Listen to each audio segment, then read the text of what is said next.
मतलब जी आए दुनिया तय में रही का बोछा। और जो सुन नहीं सकते उनसे कह के भी क्या करेंगे। पंहिंजे दुखन सुखन जूं कर गुरु सां कहानी। अगर तुम्हें कोई दुख है या सुख है, गुरु से कहानी अपनी सुनाओ। कोई बियो न बुधंदे ॿियनि सां कही का बोछा। दूसरों से कहते भी क्यों, वो तुम्हारी सुनेंगे भी नहीं। और अगर सुन भी लेंगे माया वाले तुम्हारी बात, तो सोल्यूशन नहीं देंगे। सोल्यूशन गुरु ही देगा। तो वहीं कहो जहां सोल्यूशन मिले। दुनिया वालों के आगे भिखारी नहीं बनो, भीख मत मांगो, किसी से भी भीख मत मांगो। न बातें करो किसी से, न उनके चक्कर में आओ। बहुत आ चुके चक्कर में माया वालों। अब तो घेरे से निकलना तुम्हें।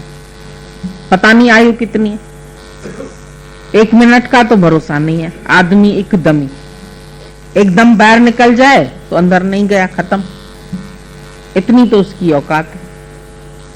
और उसके पीछे भी हम अपना उद्धार छोड़ के दूसरी बातों में मन रखते हैं। अपने मन को देखो कितना संयम में आया। अपनी वाणी को देखो। तुम्हें वाणी जो बोली किसी को प्रिय लगी। बचपन में पढ़ते थे, कौआ किसका धन हर लेता, कोयल किसको दे देती। केवल मीठे बोल सुना के सबके मन को हर लेता। तो कौआ कुछ करते, दोनों ही काले हैं, लेकिन वो जब वहां कहां कार्य हट कहां कर रहा है। और कोयल की कू जब सुनते हैं बड़ी अच्छी लगती है। बागों में कोयल बोलती है तो अच्छी लगती है।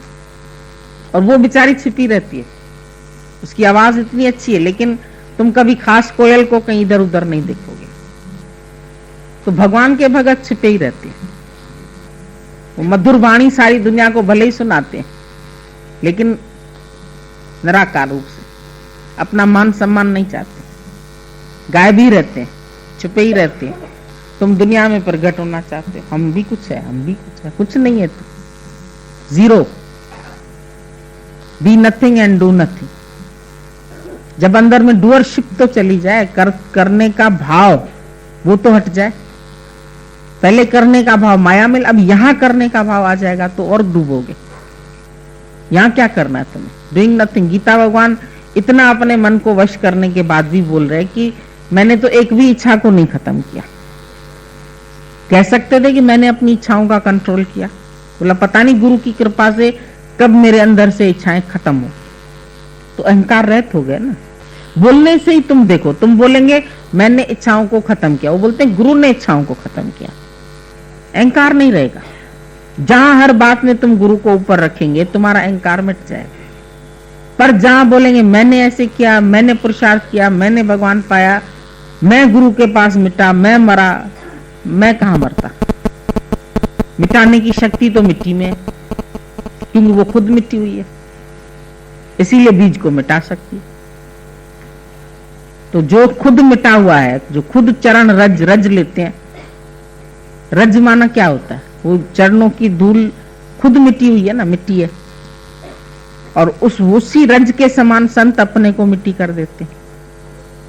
इसीलिए उनकी रज भी काम की हो जाती। वो मिटा हुआ है, तुम भी मिट जाओ। चरण धूल तेरे जन की हो। गुरु नानक साहब ने भी बोला भगवान मैं तुम्हारे जन की चरणों की धूल हो जाऊं। चरण धूल तेरे जन की हो। एक एक व्यक्ति के चरणों की खाक। तुम तो सांप बन के रहते, हम तो गुरु है, हम तो ये है, हम तो वो है। कहां से आ गए तुम इतने सारे गुरु? सब गुरु बन गए। जो जिसको ज्ञान सुनाता है क्या उसका गुरु हो गया? पोस्टमैन तुम्हारे को आकर के पैसा देता है, तुम्हारे आदमी ने भेजा, तो कौन पोस्टमैन कौन हो गया तेरा? वही भगवान हो गया, वही दे रहा है तुम्हें।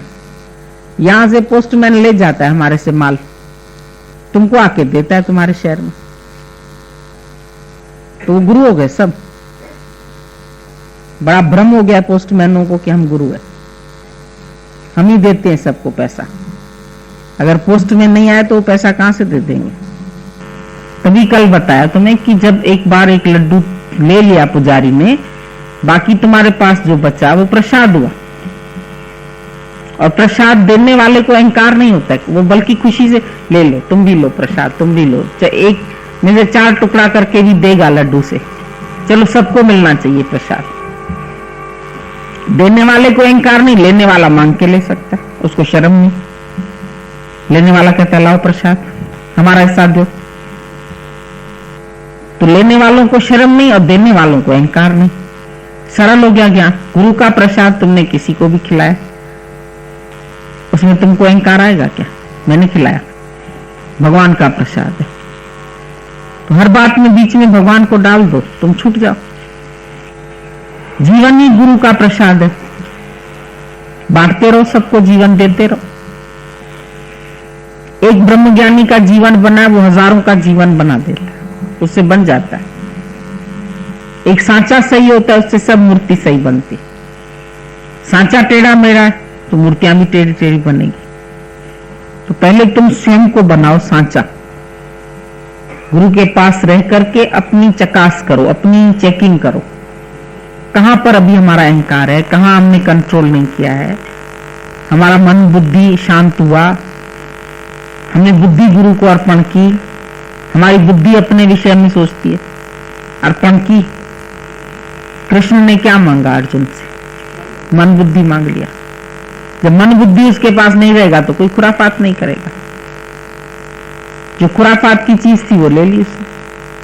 जो तंग करने वाले, एक मन तंग करता है, बुद्धि तंग करती। बुद्धि सोचती रहती है अपना कुछ न कुछ, ऐसा करना चाहिए मुझे, ऐसे करना चाहिए मुझे, ऐसे करना चाहिए, ये मेरा फर्ज है, ये मेरा धर्म, ये बुद्धि सोचती है।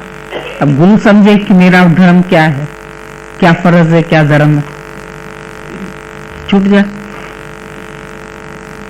सरल सरल ज्ञान उठाओ, भारी नहीं करो अपने को। हमको छोड़ना है कुछ, हमको इंद्रियों के रस छोड़ने, हमें छूट जाते हैं। ज्ञान सुनते सुनते अपने आप ही दिल नहीं जाता, कोई जबरदस्ती से तुमको छुड़ा भी नहीं सकता। अच्छा, जिसका मन है माया में, अगर हम उसको कहते हैं तुम छोड़ो तो नहीं छोड़ सकते, किसी को जबरदस्ती छुड़ा भी नहीं सकते।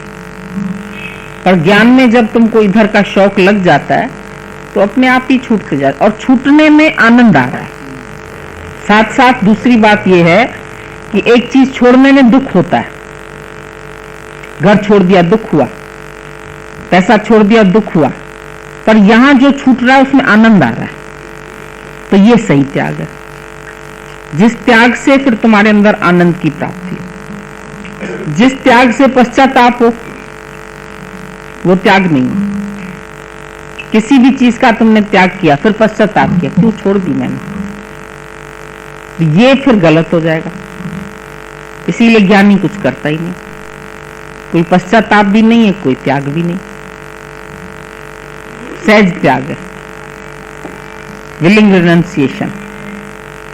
ब्रह्मज्ञानी का हो सकता है, दुनिया में तो सब जबरदस्ती छोड़ते हैं, और इसीलिए जो छोड़ते हैं तो पकड़ भी लेते हैं। आज हमने यहाँ रुमाल छोड़ा, मुझे याद है मैंने यहाँ छोड़ा, फिर आऊंगी लौट के लेने के लिए, पर एक कहीं छूट गया, अब कहाँ ढूंढे। चाय पी के मैंने यहाँ कप रखा, मुझे याद है मैंने यहाँ रखा, यहां से उठा के धोने में रख दिया, पर पीते पीते गिर गया, हाथ से छूट गया, अब क्या करें, छूट गया। तो ज्ञानी से भी सब कर्म छूट जाते, अच्छे बुरे ये वो सब, वो अकर्ता हो जाता है सब बात। तुम खुद कहते हो मैंने किया तो बंद हो, फिर चोर खुद जाके कहेगा अदालत में मैंने चोरी की, डालो जेल में, मैंने खून किया, लगाओ फांसी। तुम खुद कहते हो ना दिन भर, जिस वक्त भी तुम्हारी बोलचाल की भाषा है ना, थोड़ा सा ध्यान दिया करो क्या बोला तुमने, उस समय तुम कर्ता बने। जब कर्ता बने तो उसका फल तुमको अवश्य मिलेगा, चाहे अच्छे कर्ता बने चाहे बुरे कर्ता, बुरे कर्म के बने तो बुरा नतीजा मिलेगा, अच्छे कर्म के बने तो अच्छा नतीजा मिले, पर नतीजा जरूर मिलेगा। पर जिसने कुछ किया ही नहीं, दादा से पूछते थे दादा आप क्या करते, भगवान पाने के लिए क्या करते, बोला डूइंग नथिंग, सिंपल जवाब होता था। तुम बोलते हम सत्संग जाते हैं, हम तपस्या करते हैं, मनवाणी इंद्रियों को रोकते हैं, ये करते हैं, बड़ा कठिन है मार्ग, वो कठिन कठिन कह के चले गए। दादा ने बोला मैंने कुछ किया ही नहीं, सहज मार्ग को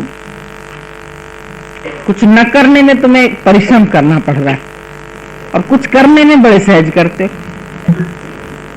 आदत करने की है ना, तो यहां भी आके पूछते हैं क्या करें, आज आप क्या कर रहे हैं, तो बोले आज शिवरात्रि आप क्या कर रहे हैं? बोलते कुछ नहीं, डूइंग नथिंग, जैसे रोज बैठते हैं ऐसे बैठते हैं। कोई आके बोलता है आज ये दिन है, हाँ होगा। मंदिर टिकाणों में पहले ही सजावटें होने शुरू हो जाती, भक्तगण आएंगे तो उनके लिए तैयारी करो। हर जगह भीड़ बढ़ जाती है मंदिरों में। पशुपतिनाथ में खूब भीड़ है, विश्वनाथ में खूब भीड़ होगी आज। न दूध मिलेगा न पानी मिलेगा चढ़ाने के लिए, रस्तों पर भीड़ अलग होगी। गणेश जी ने दूध पिया था ना, तो सारा दूध ही खत्म हो गया था मार्केट में, सारा ही गणेश जी पी गए। सब भरम में दुनिया कितनी फंसी हुई है। अच्छे अच्छे लोग भरम में थे,